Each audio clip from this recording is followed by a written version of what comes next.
Salut chers élèves de la deuxième année collégiale Parcours International. Dans cette vidéo, je vous présente la deuxième séquence de la première unité, l'air qui nous entoure. Tout d'abord, on commence par les objectifs d'apprentissage. Savoir la notion de réaction chimique. Distinguer une transformation chimique de la transformation physique. Écrire l'équation de la réaction en utilisant les noms des réactifs et des produits. Maintenant, on va faire un rappel concernant quelques prérequis. Transformation physique de la matière. C'est le passage de la matière d'un état à un autre, les combustions. La combustion est une transformation chimique au cours de laquelle des corps disparaissent et des nouveaux corps apparaissent. Tout d'abord, nous lisons la situation de départ ensemble. Ahmed était assis à côté de son père qui lisait un magazine scientifique. Quand il a lu l'information suivante, l'homme a exploité des réactions chimiques pour produire de nombreux matériaux dont il a besoin dans sa vie quotidienne. Ahmed a posé plusieurs questions. On l'a relit. Ahmed était assis à côté de son père qui lisait un magazine scientifique. Quand il a lu l'information suivante, l'homme a exploité des réactions chimiques pour produire de nombreux matériaux dont il a besoin dans sa vie quotidienne. Ahmed a posé plusieurs questions. À votre avis, quelles sont les questions posées par Ahmed? Je répète, à votre avis, quelles sont les questions posées par Ahmed? On lit les questions. Est-ce que toute transformation est une réaction chimique? La réaction chimique est-elle une transformation chimique ou une transformation physique? Après avoir compris la situation du départ, nous pouvons formuler la question d'investigation. Quelle est la notion de réaction chimique? Pour répondre à la question d'investigation, nous pouvons suggérer des hypothèses. Lors d'une transformation chimique, des corps se consomment pour donner d'autres corps. Une réaction chimique est une transformation chimique. Pour vérifier ces hypothèses, on réalise les activités suivantes. Notion de la réaction chimique, la combustion du carbone dans le dioxygène. À l'état initial du système chimique, le système chimique renferme les corps suivants. Le carbone à l'état solide, le dioxygène, c'est un gaz. À l'état final, le système chimique contient le corps suivant. Le dioxyde de carbone, gaz. Comparer l'état initial et l'état final du système chimique. Je répète, comparer l'état initial et l'état final du système chimique. Alors on observe la disparition du carbone et du dioxygène et la formation de dioxyde de carbone, ce qui indique que la combustion du carbone dans le dioxygène est une transformation chimique. La combustion du carbone de l'eau d'oxygène est une transformation chimique au cours de laquelle le carbone et le dioxygène disparaissent pour donner un nouveau corps, le dioxyde de carbone.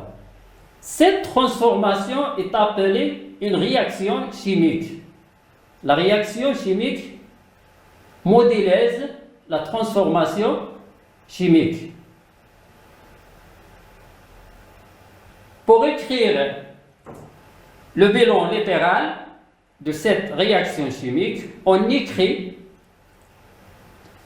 les corps qui disparaissent à gauche d'une flèche.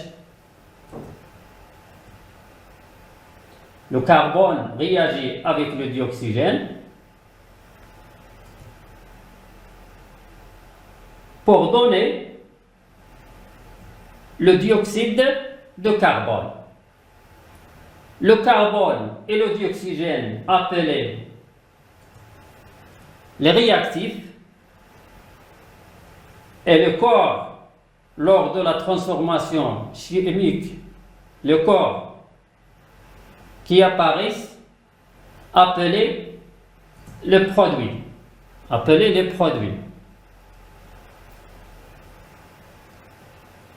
Est-ce que toute réaction chimique est une combustion?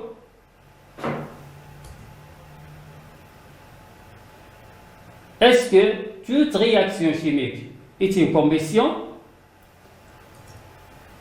La réaction du soude et du sulfate de cuivre 2. Maintenant, je vous propose l'activité expérimentale suivante. On verse une quantité de sulfate de cuivre 2 dans un tube à essai, puis on y ajoute des gouttes de soude. On verse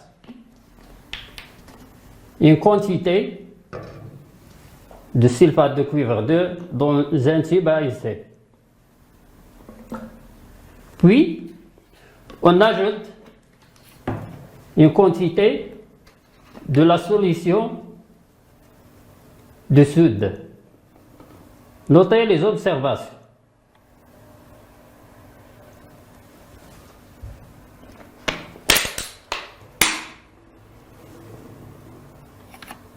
On observe la formation d'un précipité et une solution. Observation. On observe après avoir ajouté des gouttes de la solution de soude à une quantité de la solution de sulfate de cuivre 2, un précipité bleu se forme appelé hydroxyde de cuivre 2. Est-ce que cette transformation est une réaction chimique?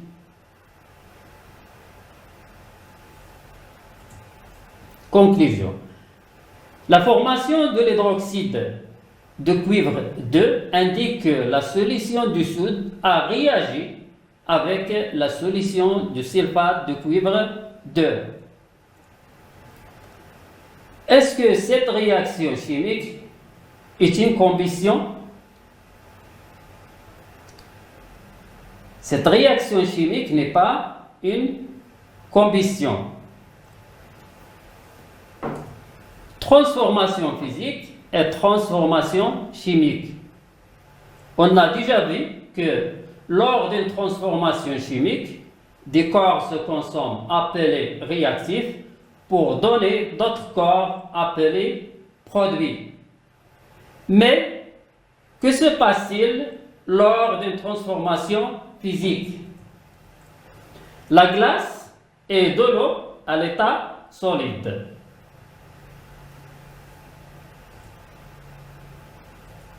Alors, lors de la fusion de la glace, elle se forme de l'eau à l'état liquide. L'eau disparaît-elle pendant la fusion? Je répète. L'eau disparaît-elle pendant la fusion? Donc la fusion est une transformation physique. Et on conclut que lors d'une transformation physique, la matière reste la même, tandis que son état change. Donc, lors d'une transformation physique, la matière reste la même, tandis que son état change. Bilan. Donc, la réaction chimique est une transformation chimique au cours de laquelle des corps disparaissent appelés réactifs et des corps apparaissent appelés produits. Le bilan littéral d'une réaction chimique s'exprime en écrivant les noms des réactifs à gauche d'une flèche indiquant le sens de la réaction et le nom des produits à droite. Je répète, le bilan littéral d'une réaction chimique s'exprime en écrivant les noms des réactifs à gauche d'une flèche indiquant le sens de la réaction et les noms des produits à droite. Réactifs, produits. Je vous remercie. À bientôt.